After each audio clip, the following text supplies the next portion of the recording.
Unveiling the hidden storm. Welcome to Fearful-Avoidant Attachment, what it does and how to heal it, where today we'll chart a course through the turbulent seas of disorganized or fearful-avoidant attachment, discover how it casts long shadows over our relationships, and learn how to steer towards safe harbor. Imagine, if you will, a child lost in a dense fog, reaching for a hand that alternately offers comfort and strikes like lightning. That, dear friend, is the essence of the fearful-avoidant attachment style, an unpredictable dance between craving closeness and recoiling in fright. Unlike the anxious partner who yearns too much or the avoidant soul who shuns too little, the fearful avoidant is caught in disarray, a tapestry woven from threads of terror and desire. Attachment styles can be pictured on a spectrum. At one end lies secure attachment, like standing on solid ground with the horizon clear. Move up, and you find anxious attachment, hearts on fire, eyes ever scanning for signs of rejection. Slide down, and you meet avoidant attachment, icy independence, emotional fortresses built brick by brick.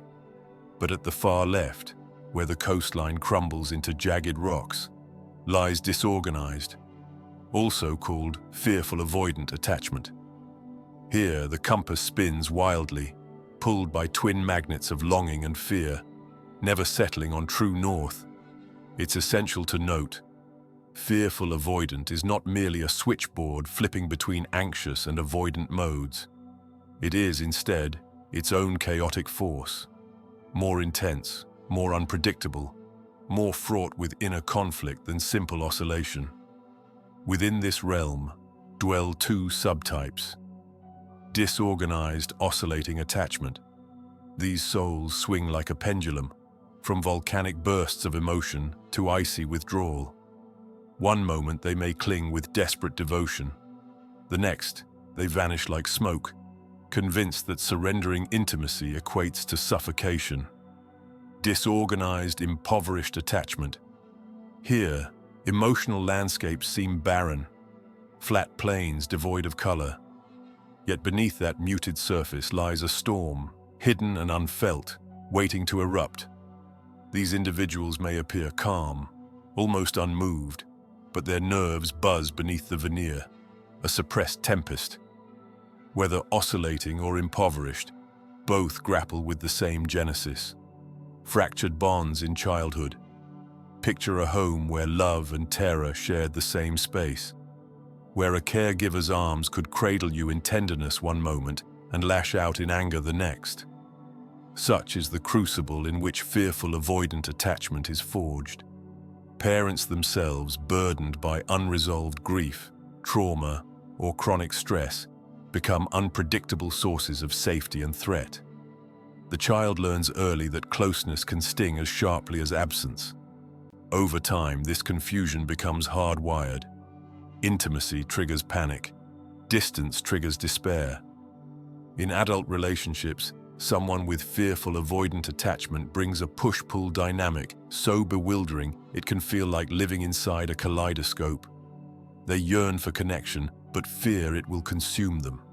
They pull their partner close for reassurance, then push away to reclaim a sense of self.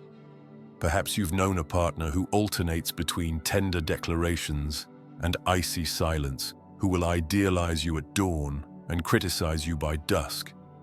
These unpredictable swings aren't drama for drama's sake. They are the painful echoes of a nervous system perpetually on guard, ever scanning for betrayal or abandonment. Trust, for the fearful avoidant, is a mirage. Every affectionate gesture carries an unspoken question. What secret motive lies beneath? In their internal theater, every peaceful moment hides lurking danger.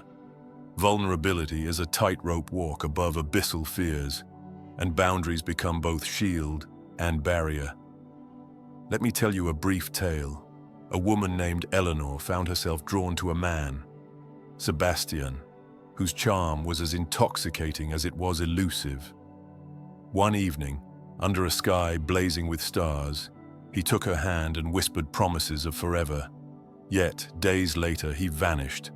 No calls, no messages, leaving Eleanor adrift in confusion. When he returned, contrite and tearful, she welcomed him back, only to face the same retreat weeks later. This was no reflection of Eleanor's worth, but of Sebastian's disorganized attachment. The storm within him made every promise a double-edged sword. Is there a path out of this labyrinth? Yes, though it demands courage, patience, and compassion. The first beacon of hope lies in therapy, preferably trauma-informed.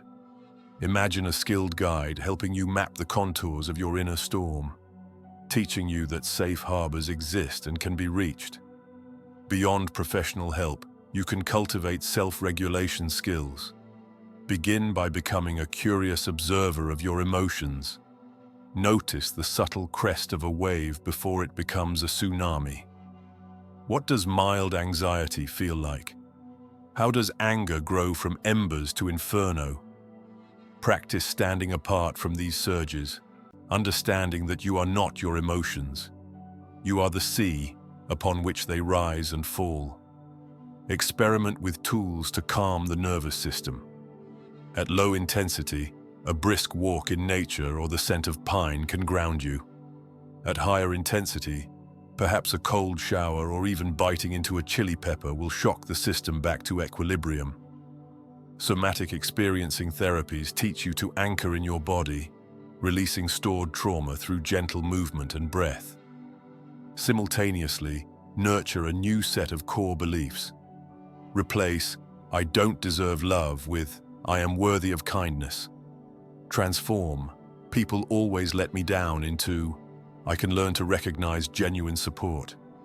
These mental reframes, repeated like mantras, can erode the old dysfunctional scripts, building relationship muscles. Just as muscles strengthen through gentle resistance, relationship skills grow through mindful practice. Hone your empathy. Learn to sense what your partner feels, even when your own alarms are ringing. Sharpen your boundary setting. Express your needs clearly, without fear of judgment. Practice vulnerability in small doses. Share a fear, ask for help, risk a little connection. Notice that more often than not, kindness follows courage. I invite you to explore playlists or resources, perhaps ones titled Empathy Exercises or Boundary Building, to guide your journey. Work at your own pace. Expect setbacks, for healing rarely follows a straight line. Above all, treat yourself with the same warmth you wish to offer others.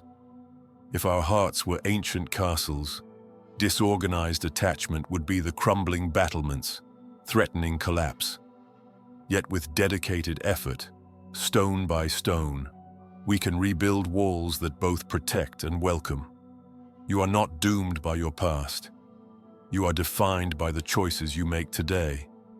Each practice of self-awareness, each act of reaching out, each moment of compassion toward yourself, lays another brick in a fortress of secure attachment. So let us conclude where we began. In the heart of fearful-avoidant attachment, what it does and how to heal it, you now hold the map and the compass. The journey may be long, over 10 minutes of speech and many more moments of reflection, but every step takes you closer to the peace and intimacy you deserve. Remember, courageous traveler, that the same mind that learned fear can also learn trust. The same heart that trembled can learn to beat confidently. And the same life that felt like storm clouds can reveal clear skies beyond. Onward, then, into brighter days. If you believe this video might help someone dear to you, share it with them. A small gesture on your part could mean the world to a friend in need.